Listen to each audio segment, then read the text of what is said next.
Hello, and welcome to Artfully Told, where we share true stories about meaningful encounters with art. I think artists help people have different perspectives on every aspect of life. All I can do is put my part out into the world. It doesn't have to be perfect the first time. It doesn't have to be perfect ever, really. I mean, as long as you're enjoying doing it and you're trying your best, that can be good enough. Art is something that you can experience with your senses and that you just experience as so beautiful. Hello, and welcome back to another episode of Artfully Told. I'm your host, Lindsey, and I am so excited to have as my guest today, Sabrina Osso, who is the founder of Osso Safe, which I absolutely love the name of her company, and I can't wait to dive in and explore more about how all that came to be. She is also a professional dancer and has had lots of experience in the professional dance world, and so it's just my absolute delight to have you here today, Sabrina. So thanks for joining us. Thank you so much, Lindsey. I'm so excited to be on your show, on this podcast, and I'm looking forward to our interview. Excellent. Well, I would love if you would start by maybe sharing a little bit more about yourself, how you got started, maybe a little bit about your background and what you're up to these days. Sure. I've had years of on and off therapy to just open the conversation, and it's just healing, especially when it comes to what I do and relating it to dance. But I am a survivor of violence. My father beat my mother on a regular basis, and I could not even think about dance growing up. I had no one to take me, and I loved it. I had it in my heart and my soul, but I had to put it on the back burner, the way back burner.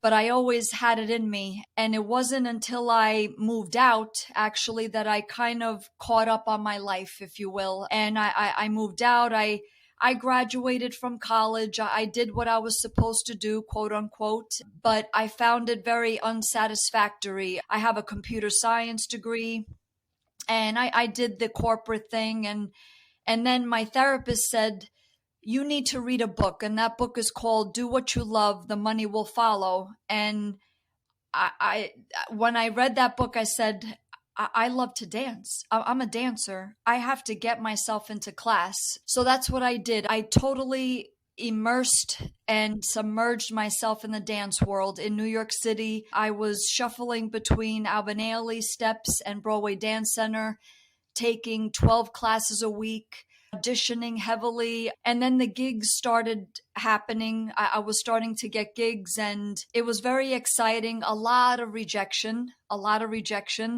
But I was in the city, and it was so exciting. And I met so many people along the way. And the teachers that I was taking were very well established, to say the least. And then I began writing my one-woman show called Home Sweet Home, ? And basically I play different women being abused. She goes to her good place. That's where the dancing comes in. But then she's pulled back into the terror of violence. But the show ends very strong, very empowering. And I did a lot of research for that show because I wanted it to be entertaining as well as educational.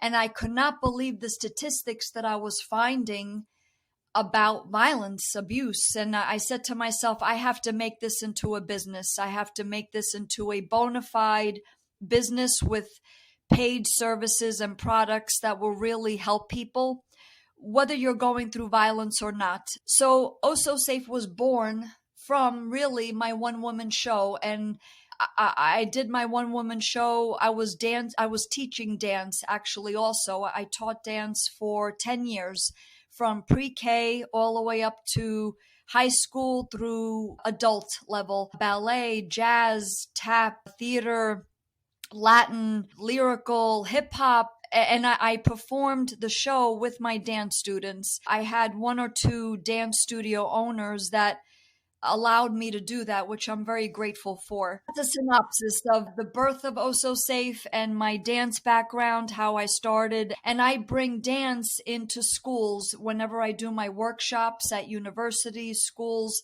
I find that this taboo subject make it untaboo by introducing the performance element to it, because students will digest it better and it's more palatable, if you will.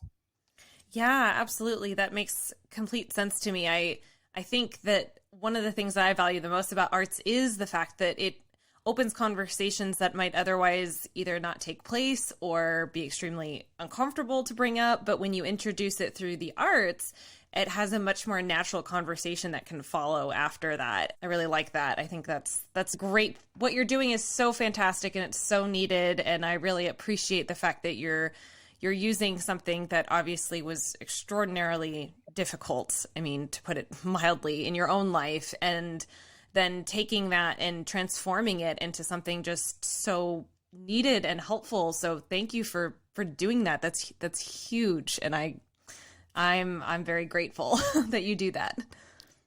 Thank you, Lindsey. Thank you. I appreciate that. Yeah. Well, you've obviously there are so many parts of your story I'm so excited to dig into, but you were talking about the dance aspect. And so it sounds like, and please correct me if I'm wrong, that really the majority of your training came as an adult rather than as a child growing up. Is that correct? Correct.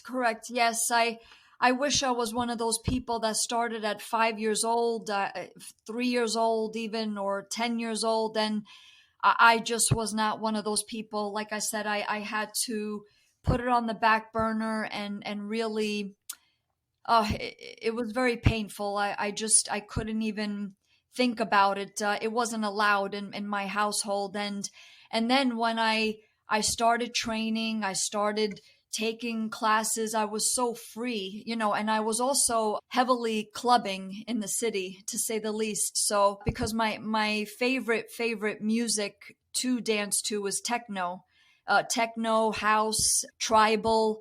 And in the city at the time, all the clubs were huge. They were a big following. I mean, thousands of people would go to these clubs from Wednesday, Thursday, Friday, and the biggest night, Saturday, and even the raves. And so I was dancing after class and I was dancing in class. I was catching up on my life, like I said, and I was so free. And dancing is just such a beautiful, expressive form of movement, and it's so freeing. And I would see the students that I would teach, that we would do the recitals and order the costumes and do the rehearsals. And I'm like, wow, I'm their teacher and I'm doing for them what I wish I had for myself, and then the different styles and being on a stage and teaching them backstage and, calming them if they were nervous. And so even though I didn't have it when I was young, I kind of caught up with it later on. Yeah, it sounds like you really just dove in headfirst, totally immersed yourself, and did basically a deep dive, intense study into all things dance. So kudos to you for that. That takes some guts. I mean, I think any new endeavor takes guts, but especially in a very competitive city like New York City, yeah, I commend your bravery for just diving in and going for it and seeing what happens. That's great.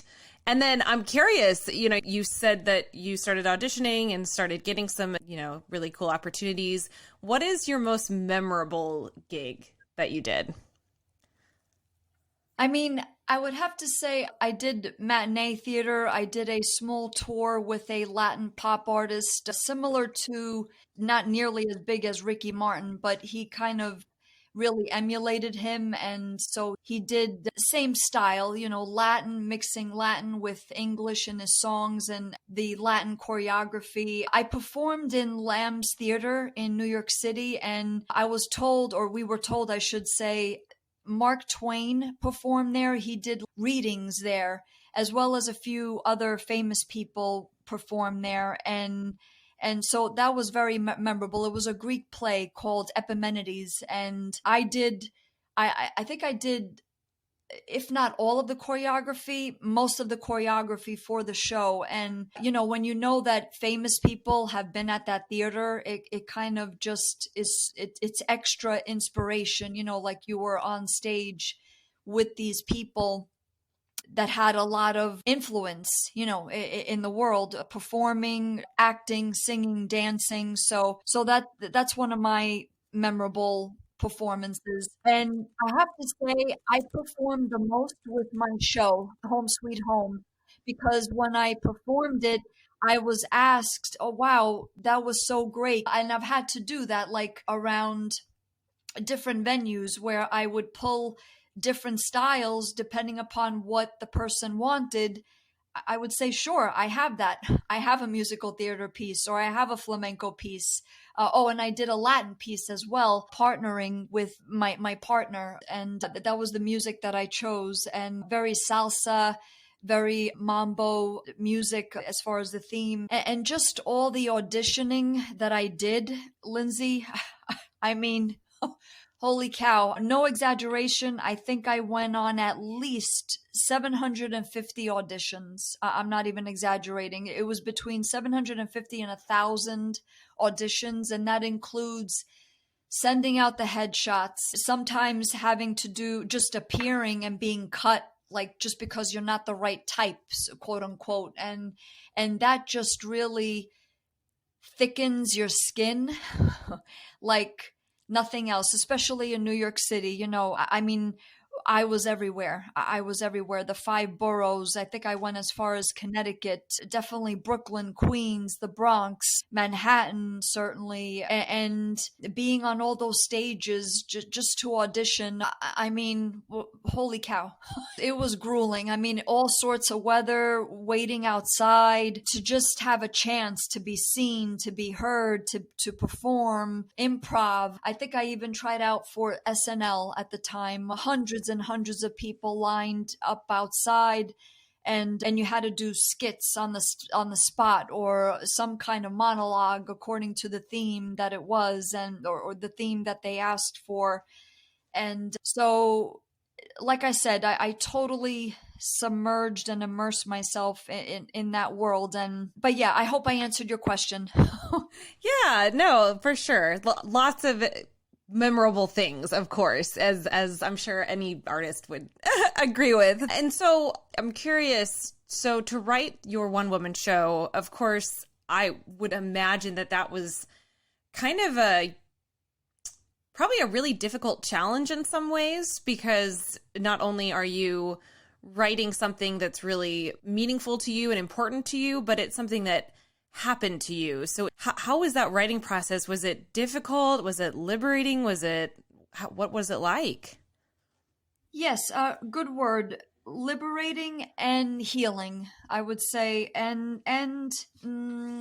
Yeah, liberating and healing. It was automatic, really. It was automatic. I mean, after auditioning and getting gigs, and I have to say, I found the choreography that I was doing, not that it wasn't satisfying me, but I said to myself, I want to do my own choreography. I want to do what feels good to me, because when you're doing other people's choreography, it's other people's choreography. So I just said to myself, I just want to write. I just want to see what happens. So I kind of I didn't have any expectation, really. I just said, let me just write my one-woman show. And I knew quite a few people that did that also, auditioning and performing in gigs. And I would meet this one and that one saying, oh yeah, I'm working on my one-man show or my one-woman show, and it's mainly singing and acting, some dancing, or mainly acting. And I said, you know what, let me try that. Let me just try that. So I just started writing. And I knew it had to be very personal and something different. I didn't want it to be what typically was done out there, as far as, like Brigadoon or Carousel or 7 Brides for 7 Brothers, or I wanted it to be more raw and very personal.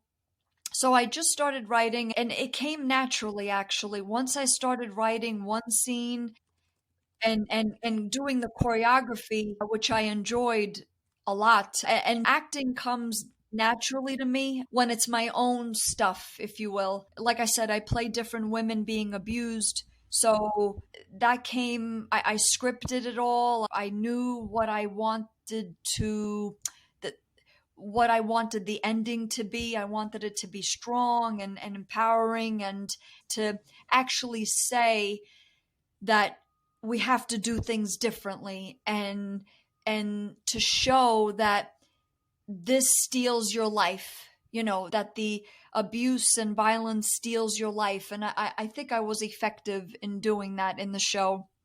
And I loved doing the choreography, but I knew I had to catch up. I wasn't one of those people that started dancing, like I said, at 4 or 5 years old, 10 years old even. So I had to take teachers that I needed for them to pay attention to me, and that would catapult me to kind of save on the years that I lost not dancing. So there was 2 particular teachers, Phil Black and Kat Wildish. Phil Black was a master dancer, master dance teacher at the time. He passed away in 2015, but he could take anyone off the street and make them into a dancer in a year.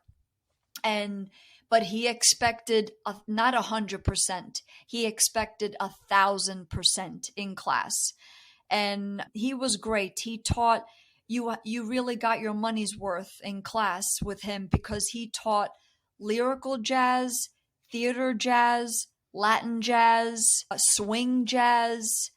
He saw it as all jazz, so he put all the different styles and made it into one class, and every day was a different theme. So you learned all of these styles in his class. And so I took him religiously. I mean, I was in his class all the time. And then Kat Wildish, she was one of my main ballet teachers, and she's amazing. She paid a lot of attention to me. And so with the show, I was able to do the choreography because I knew all the styles. I learned them and I put them in my show, and it just kind of flowed. And at the end of it, I felt, as you said, liberated, healed. The healing is always a process. You're not 100% healed, but you are continuously healing if you allow it, if you do your homework. So, and like I said, dancing is just, it's my essence. It's my essence, truly. And I'm grateful for that. Yeah. So thank you for asking that. Yeah. I appreciate that question. Yeah, of course. Well, and so now you have this one woman show, and also now you have your business. And so that includes you actually speaking, right? You're going to different locations and speaking with people or groups. Are you still actively doing that now? Has it had to pivot a little bit with the times and more virtual, or how is that all going for you? Yes, ever since COVID hit, things are really, and still actually, kind of like at a standstill right now. So I've had to just readjust and see. I know it'll be picking up soon, because as I understand it, in September, I think the schools are going to be fully reopened, especially with more and more vaccinations being done. People are feeling safer. And so we are working on that to get things rescheduled. I have proposals out there, and the feedback that I've been getting is that we should be up and running again towards the end of the summer into September, October. And yes, I've done some virtual performances, if you will, or virtual workshops, but like I said, it's been sporadic due to COVID. And with COVID, in a way, and I'm not trying to be offensive by any means, it has kind of opened the eyes. I'm kind of grateful for COVID to a certain degree, because homes must be safe. Your place of residence must be safe, and COVID has highlighted that in a very big way. home violence, I prefer to say home violence versus domestic violence. Home violence has spiked across the globe ever since COVID hit on enormous levels. And your home should be your sanctuary. It shouldn't be a war zone. It shouldn't be hell. It should be your comfort, your most safe place. And unfortunately, for so many of us, it isn't. And COVID has definitely highlighted that. And I just want to reiterate that violence steals your life. Like I said, violence, any abuse, chaos, dysfunction, and what a misfortune. What a misfortune, I have to say. Like for myself with dance, I should have been dancing at 3-4 years old, you know, and I'm not blaming my parents. I had to let go of that because I made the best of it. You know, I didn't start dancing till much later in my early 20s, and I had to catch up. And I actually have had people say, holy cow, Sabrina, I did start dancing at 5 years old and I haven't auditioned as much as you have. And I say to them, really? You started dancing at 5 years old? And they were afraid to audition. I found that surprising from some people, that stay in that cocoon of being in your dance school when, you know, because it's kind of like a second home, right? Being in that dance studio and you grow up there, because I taught in a good 7 of them. And it's true. That's like your second home. You go home, but your dance studio, if you start from 3-4 years old and you're there through high school, it's literally a second home and your second family.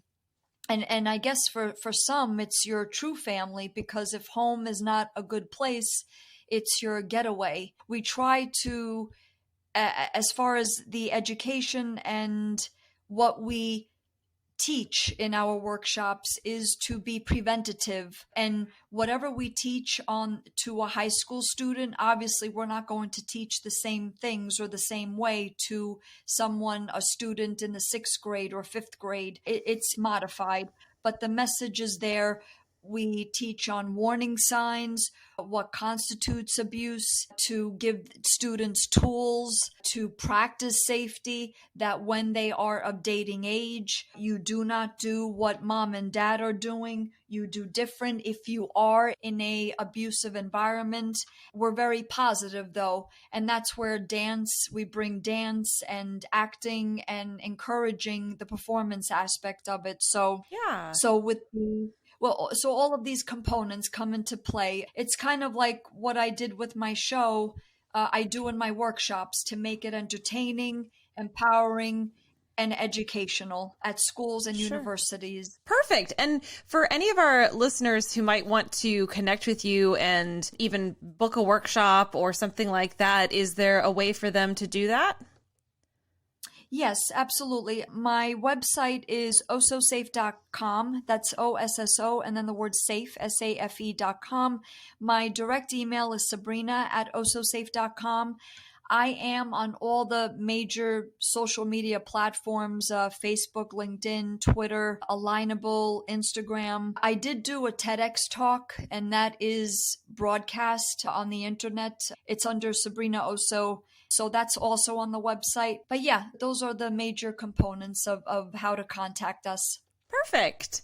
Well, first of all, thank you for sharing your stories and all of the ways that you've taken difficult things and transformed them, and the liberation that can come from that. Thank you so much for doing that. I so appreciate what you do and the way that you bring hope to other people. And I always ask my guests the same 3 questions, if you're okay with that.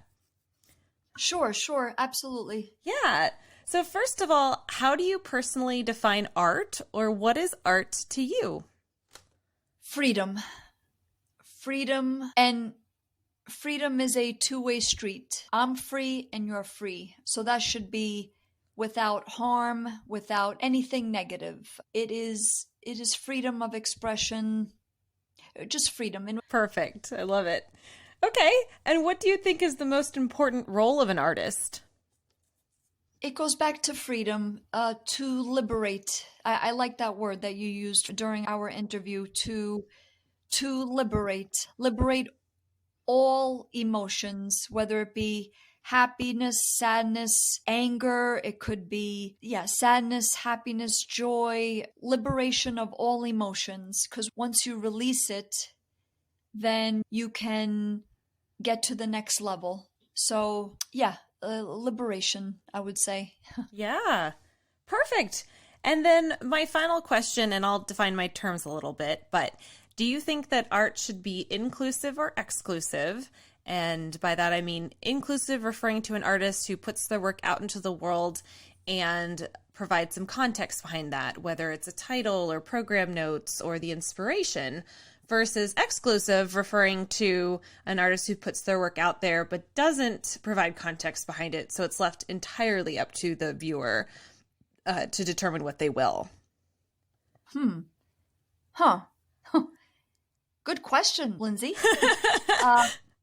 I've never been asked that and in that way. I would say, well, maybe both. I would say, can I answer? Both are fine. I'm a proponent of both, really, inclusive and exclusive, because like even with my own show, I titled it, there was a description, and if I didn't do that, then yes, I guess the audience would have a different experience, which is correct also. So I would be for both, if I could say that. Yeah, of course. Perfect.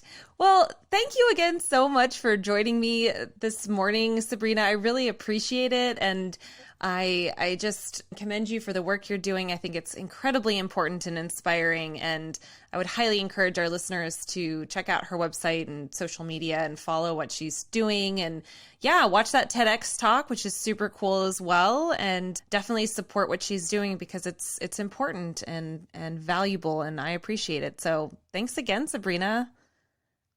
Oh, Lindsey, thank you so much for this opportunity. I really enjoyed talking dance and performing and the arts with you. It's not very often that I'm on a podcast where I'm speaking about that. So I appreciate our time together and to talk art and dance and performing. And this was truly wonderful.